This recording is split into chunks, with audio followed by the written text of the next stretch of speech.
नमस्कार, मैं हूं आपके साथ अनुष्का राय और आप देख रहे हैं खबर का सच। 12 अक्टूबर को पूरी दुनिया वर्ल्ड आर्थराइटिस डे मनाती है। एम्स के स्टडी और डॉक्टर के मुताबिक यह बीमारी या इससे ग्रसित होने वाले लोग भारत में बड़ी तेजी से बढ़ रहे हैं, जिसका सबसे बड़ा कारण है यहाँ के खान पान और लोगों की लाइफस्टाइल। साथ ही साथ प्रदूषण भी आर्थराइटिस के मरीजों की संख्या बढ़ाने में अहम योगदान देता है। वर्ल्ड आर्थराइटिस डे के मौके पर एम्स के डॉक्टरों ने एक कॉन्फ्रेंस बुलाकर एक तरफ इस बीमारी से जुड़ी समस्या के बारे में बताया, साथ ही साथ लोगों को जागरूक भी किया कि समय रहते अगर सही इलाज लोग करें तो इस बीमारी पर काबू पाया जा सकता है और आज के दौर में इस बीमारी का इलाज पूरी तरह संभव है। बात करें इस बीमारी की तो मौजूदा दौर में लोगों के खान पान के कारण होने वाला मोटापा आर्थराइटिस का कारण बन सकता है। साथ ही साथ हमारे दिनचर्या में मोबाइल पर काम करना, लैपटॉप पर काम करना, ऑफिस में कुर्सी पर बैठना, हर एक चीज़ अगर आप सावधानी बरतें तो इस समस्या से आप बच सकते हैं। एम्स के डॉक्टरों ने बड़े ही विस्तार से बताया, जैसे ही इंसान के शरीर के ऊपरी हिस्से में जो गर्दन होता है, जब उसके ऊपर हमारे मस्तिष्क का वजन होता है, जब हम मोबाइल देखते हैं या लैपटॉप पर काम करते हैं तो गर्दन थोड़ी टेढ़ी करते हैं और सर को झुकाते हैं। इससे हमारे गर्दन की हड्डियों पर दोहरा दबाव पड़ता है।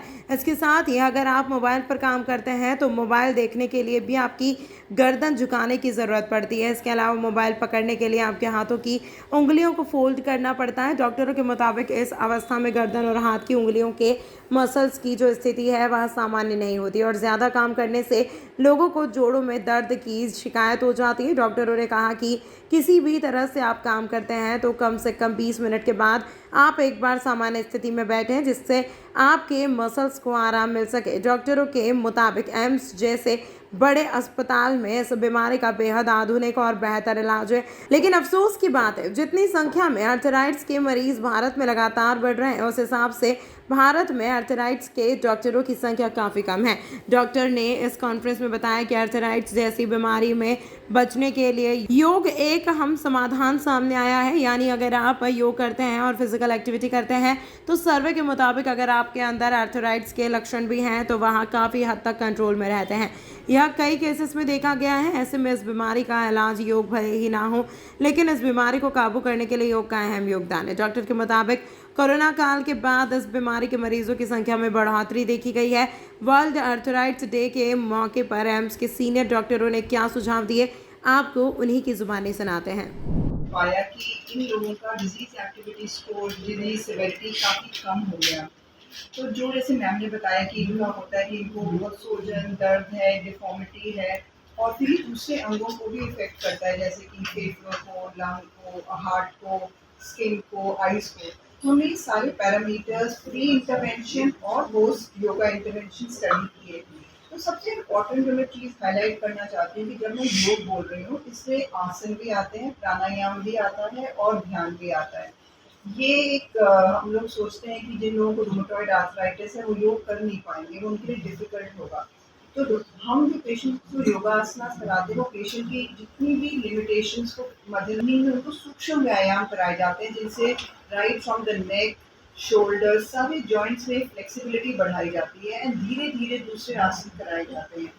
तो जैसे जैसे रेंज ऑफ मूवमेंट, फ्लेक्सिबिलिटी बढ़ती है, उनका रेंज ऑफ मूवमेंट बढ़ता है और ये देखा है बैलेंस बढ़ता है, न्यूरोमस्कुलर कोऑर्डिनेशन उनके जॉइंट्स में बढ़ता है, फिर उससे उनका टोन और स्ट्रेंथ ऑफ मसल बढ़ता है, धीरे धीरे वो दूसरे आसन भी कर पाते हैं। तो जब से पहले एम है कि हम उनको ये सूक्ष्म व्यायाम कराएं, उसके बाद और आसन लाए जाते हैं, जैसे कि जब वो लोग ये करते हैं, सूर्य नमस्कार करते हैं, धीरे धीरे जितनी भी उनकी क्षमता हो उतना ही करते हैं, धीरे धीरे उनका रेंज और उनका बेटर हो जाता है। तो हमने ये पाया कि उनकी बहुत ज़्यादा फ्लेक्सिबिलिटी बढ़ गई। फिर जब प्राणायाम के जैसे नाड़ी शोधन प्राणायाम है और उनको कहा जाता है कि हमारे सामने भी करो, 1-1 घंटे का हमारा यहाँ ये कोर्स होता है जो हफ्ते में 5 दिन कराते हैं ओवर 8 वीक्स। तो फिर ये घर पे भी जाके करें, तो उसमें हमने देखा उससे इन्फ्लेमेशन बहुत कम होता है। जैसे कि ये एक ऑटो इम्यून डिसऑर्डर है जिसमें बॉडी की जो इन्फ्लेमेशन है वो एक बॉडी का डिफेंस मैकेनिज्म है। नॉर्मली जो बॉडी का डिफेंस मैकेनिज्म होता है वो माइक्रोब्स को फाइट करता है, फॉरेन ऑर्गेनिजम्स को फाइट करता है। इसमें बॉडी का जो इम्यून मैकेनिज्म है अपने टिश्यू को ही डैमेज करना शुरू कर देता है, साइनोवियल मेम्ब्रेन को, और फिर बोन में इरोजन्स होते हैं जिसके कारण बोन में डिफॉर्मिटी आती है, पेन आता है। तो हमने देखा जब हम ये आसन करते हैं फिर प्राणायाम से फिर ध्यान की तरफ जाते हैं तो इन्फ्लेमेशन बहुत कम हो जाता है। तो जैसे हमारी स्टडीज़ ने ऐसे जैसे मैंने आपको बताया कि हमने अपनी स्टडीज़ में ये मेजर किया, क्वांटिफाई किया कि जो भी ये इन्फ्लेमेटरी मॉलिक्यूल्स हैं, जैसे इन्फ्लेमेटरी साइटोकाइन्स हैं, उनकी मात्रा योगा से पहले कितनी थी और योगा के बाद कितनी थी। तो वी नो कि कई ऐसे इन्फ्लेमेटरी साइटोकाइन्स हैं जैसे इंटरल्यूकिन 17 है, ये हमारे जॉइंट पे अटैक करता है। ये इंटरल्यूकिन 6 है, ये दूसरे फेफड़ों पे, हार्ट पे, स्किन पे, लंग पे, ब्रेन में इफेक्ट करता है। और फिर ऐसे कई और फैक्टर्स हैं जैसे जो हमने अपनी स्टडी में किया, ये साइंटिफिक नेम्स हैं पर ये इंपॉर्टेंट है कि इन सब की मात्रा जैसे कि ट्यूमर नेक्रोसिस फैक्टर है, NF-κB है, इन सब की मात्रा कम हुई है और इन्हीं को कम करने के लिए स्टेरॉइड्स दिए जाते हैं। तो ये नहीं कि हम कह रहे हैं कि उनको ना दो। This is a powerful adjunct in the management of this disorder. तो हमने ये पाया कि जब हम ये आसन, प्राणायाम, ध्यान करते हैं तो इन्फ्लेमेशन की लेवल्स का स्तर बहुत कम हो जाता है। सो इससे पेशेंट की कंप्लायंस भी बढ़ती है because patient is more mobile, उनके जॉइंट्स मूव कर रहे हैं, they are able to perform their daily course because of which otherwise जब ये लोग पेशेंट्स आते हैं रूमेटॉइड आर्थराइटिस के, they are dependent on others, उनकी क्वालिटी ऑफ लाइफ में डिटीरियोरेशन आती है। और ये भी देखा गया कई लोगों में काफ़ी ज़्यादा डिप्रेशन होता है, स्ट्रेस एंजाइटी बढ़ जाती है कि कैसे मैनेज करेंगे, इतने ज़्यादा डिपेंडेंट हो गए हैं अदर्स। तो क्वालिटी ऑफ लाइफ के स्कोर्स पुअर होते हैं और योग करने के बाद हमने देखा कि इनमें बहुत इम्प्रूवमेंट आया, क्वालिटी ऑफ लाइफ में इम्प्रूवमेंट आया, they could perform their daily course and so much so हम तो हैरान थे, जो कई मरीज थे जिनके लिए हमने स्पेशल बेंच बनाया था। वर्ल्ड हेपेटाइटिस डे मनाने जा रहा है। भारत के लिए कितना ये है और कुछ डाटा बताइए, कुछ आंकड़े बताइए कि कितना अभी संकट का इस देखिए, पिछले 2-3 डिकेड से ये नोट किया जा रहा है कि जो रूमेटोलॉजिकल इलनेसेस हैं, यानी कि जोड़ों से संबंधित जो बीमारियां हैं वो बढ़ रही हैं। और जितने स्टडीज़ अवेलेबल हैं उसके मुताबिक ये देखा गया है कि जो इनका प्रेवलेंस है वो दुगने से ज़्यादा हो गया है। और इसमें बहुत सारे फैक्टर्स हैं जो रोल प्ले कर रहे हैं इन बीमारियों के बढ़ने पे। एक इंडियन स्टडी के मुताबिक जो इनका प्रेवलेंस है वो 7% से लेके 23% तक है। और एक global burden of disease study आई थी, उसके मुताबिक जो पेनफुल मस्कुलोस्केलेटल कंडीशंस हैं वहाँ इसका प्रेवलेंस 32% देखा गया था। तो आप समझ सकते हैं कि इसका बर्डन कितना ज़्यादा है। इंडिया में कोई बहुत कहना चाहिए कि लार्जर एपिडेमियोलॉजिकल स्टडीज़ नहीं हुए हैं, क्योंकि वो होनी बाकी है एपिडेमियोलॉजिकल स्टडीज़ जो हैं। मैम, अगर जो आम तौर पे कहा जाए तो सिम्टम्स क्या है, लोग कैसे? देखिए, अगर हम बात करें रूमेटोलॉजिकल इलनेसेस, अगर हम बात करें गठिया की बीमारियों के लक्षणों की, तो जोड़ों में सूजन आना, लालिमा आ जाना, काम काज करने में जोड़ों में दर्द होना, सुबह जब सो के उठते हैं तो जकड़न हो सकती है जोड़ों में जो कि 30 मिनट से ज़्यादा तक लास्ट करती है।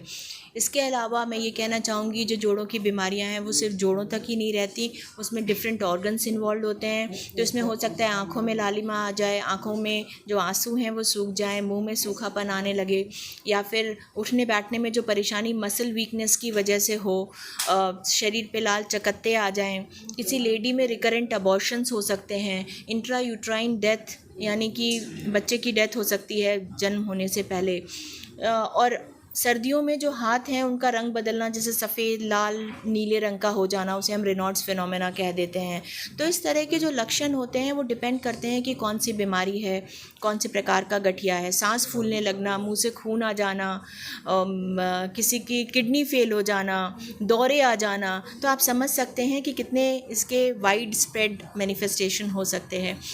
और जहाँ तक बात है इसके रिस्क फैक्टर की, तो मैं हमेशा कहती हूँ कि कुछ जेनेटिक फैक्टर्स होते हैं वो तो उस पर हमारा कोई कंट्रोल नहीं है, लेकिन जो एनवायरमेंटल ट्रिगर्स हैं जो कि 60% रोल प्ले करते हैं उन पे हमारा कंट्रोल है। और उसमें वो फैक्टर्स आते हैं जैसे कि कोई स्मोकर है, tobacco consumption, air pollution, PM 2.5 particles जो हैं उनको भी माना गया है कि वो गठिया यानी कि बहुत सारे और दूसरे ऑटो इम्यून डिजीज़ेस कर सकते हैं। इसके अलावा रिकरेंट इन्फेक्शंस, अगर किसी को बार बार वायरल इन्फेक्शंस हो रहे हैं, किसी को कोई मेलिग्नेंसी है यानी कि कैंसर है, उसमें भी गठिया हो सकता है।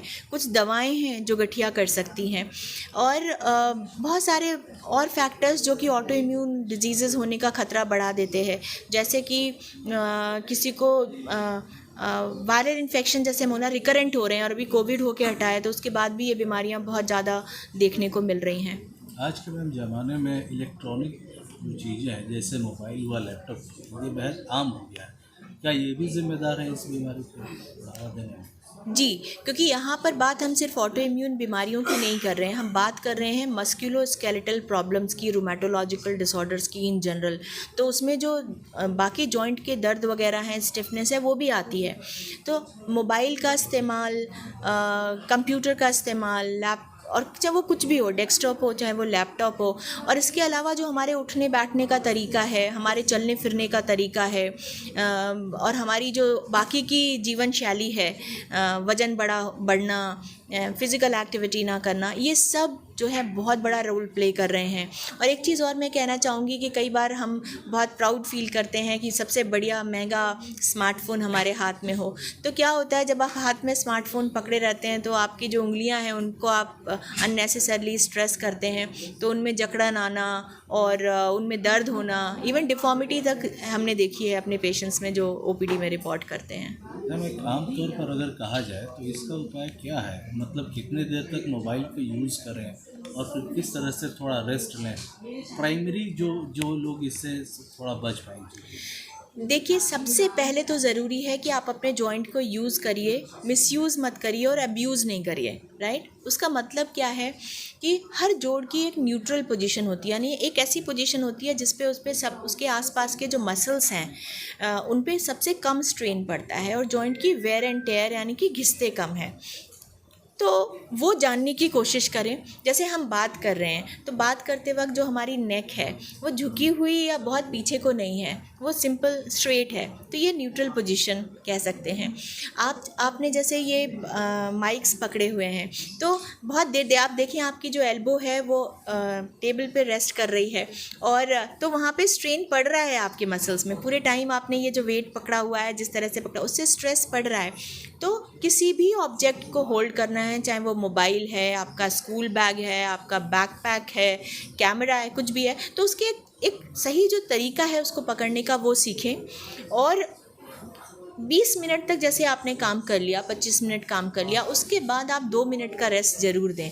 और कुछ स्ट्रेचिंग एक्सरसाइजेज जिसको मैं डेक्स एक्सरसाइजेज बोल देती हूँ कि बैठे हैं, कहीं भी बैठे हैं तो आप हाथ के और शोल्डर्स की और नेक की कुछ एक्सरसाइजेज बैठे बैठे कर सकते हैं। तो 2 मिनट का ब्रेक दें, फिर काम करें। ये नहीं कहूँगी कि आप काम ना करें और स्क्रीन टाइम कितना हो, कम से कम इस्तेमाल करें जितना हो सकता है, पर जो ज़रूरी है वो करें। डेस्कटॉप यूज़ करते हैं तो जैसे स्क्रीन आपके आईज़ के लेवल पे होनी चाहिए, आपके जो हैंड्स हैं वो रेस्टिंग होना चाहिए, जो चेयर के वो हैं, एल्बो आपकी 90 डिग्रीज़ पे हो। आप जब काम कर रहे हैं तो जो आपकी रिस्ट है वो बिल्कुल हिट ना करे किसी हार्ड सब्जेक्ट को, वो बिल्कुल एक रेस्टिंग पोजीशन में हो के जब आप माउस पकड़ते, तो इस तरह जो छोटी छोटी चीज़ें हैं उनका ध्यान रख के और कुछ मसल स्ट्रेंथनिंग एक्सरसाइज करके आप अच्छी तरह पेन फ्री रह सकते हैं। कोविड काल के बाद क्या इसके सिम्टम्स बढ़े हैं और क्या जो वैक्सीन लगते हैं वो भी इसमें असर करते हैं? देखिए, कोविड के बाद प्रॉब्लम चाहूँगी कि सारा जोड़ का दर्द, हर जोड़ का दर्द गठिया नहीं होता, तो ये जानना बहुत ज़रूरी है। दूसरी चीज़, अगर किसी को रूमेटोलॉजिकल इलनेस है जो कि इन्फ्लेमेटरी आर्थराइटिस है, चाहे वो रूमेटॉइड हो, चाहे वो ल्यूपस हो, चाहे वो स्क्लेरोडर्मा हो, वास्कुलाइटिस हो या कोई और बीमारी हो, उसका पूरी तरह इलाज संभव है। और इसके इलाज में बहुत स्पेशलाइज्ड दवाएं इस्तेमाल की जाती हैं। शुरुआत थोड़ी कम स्ट्रॉन्ग मेडिसिन से होती है, अगर पब्लिक को मैं कहना चाहूँ। उसके बाद अगर उससे रिस्पांस नहीं आता तो दूसरे लाइन की, सेकंड लाइन, थर्ड लाइन, ऐसे मेडिसिन चलती हैं। आज की डेट में हमारे पास टारगेटेड मॉलिक्यूल्स अवेलेबल हैं, बायोलॉजिक्स अवेलेबल हैं, लेकिन पब्लिक ये बिल्कुल ना सोचे और डॉक्टर पे ये प्रेशर ना डाले कि जो बढ़िया से बढ़िया दवाई है या जो बायोलॉजिक से हमें शुरू कर दें तो हम बिल्कुल जल्दी ठीक हो जाएंगे, क्योंकि बायोलॉजिक्स के अपने एडवर्स इफ़ेक्ट्स होते हैं और डॉक्टर के लिए ये सोचना कि बेनिफिट ज़्यादा है या नुकसान ज़्यादा है मरीज को, उसके बेसिस पे डिसीज़न लेना पड़ता है। और जो बायोलॉजिक्स हैं या टारगेटेड थेरापीज़ हैं वो कोई मैजिक बुलेट नहीं है, वो भी टाइम लेती हैं असर आने में और जब ज़रूरत हो तभी ही दी जानी चाहिए। अवेलेबिलिटी की वजह से कि ले लें और पैसे हैं आपके पास आप ले लें, ये ऐसा नहीं करना चाहिए। और स्टेरॉइड्स भी इम्पॉर्टेंट है, लेकिन हर मरीज को स्टेरॉइड्स नहीं दिए जाते हैं, जहाँ इनकी ज़रूरत हो वहीं पे दिया जाता है। एक बार एज लिमिट भी बता दीजिए कि पहले किस तरह था और अब इसमें किस तरह से। देखिए, गठिया की बीमारी नवजात शिशु से लेकर और किसी भी उम्र में हो सकती है, और ज़्यादातर ये बीमारियां जो हैं एक रिप्रोडक्टिव एज ग्रुप जिसे कह देते हैं कि जो 15 से और 40 की उम्र के आसपास होती हैं, जो सीरियस प्रकार की इन्फ्लेमेटरी आर्थराइटिस होती हैं, यानी कि ऑटो इम्यून डिजीज़ जो होती हैं, और वो फीमेल्स में ज़्यादा कॉमन मिलती हैं क्योंकि उनका कुछ जेनेटिक कॉजेज़ होते हैं और कुछ हार्मोन्स होते हैं जिसकी वजह से वो ज़्यादा प्रीडिस्पोज होती हैं ऑटो इम्यून डिजीज़ के लिए। लेकिन किसी भी उम्र में हो, इस बीमारी का इलाज आज के टाइम में पूरी तरह संभव है। तमाम महत्वपूर्ण खबरों के लिए देखते रहिए खबर का सच।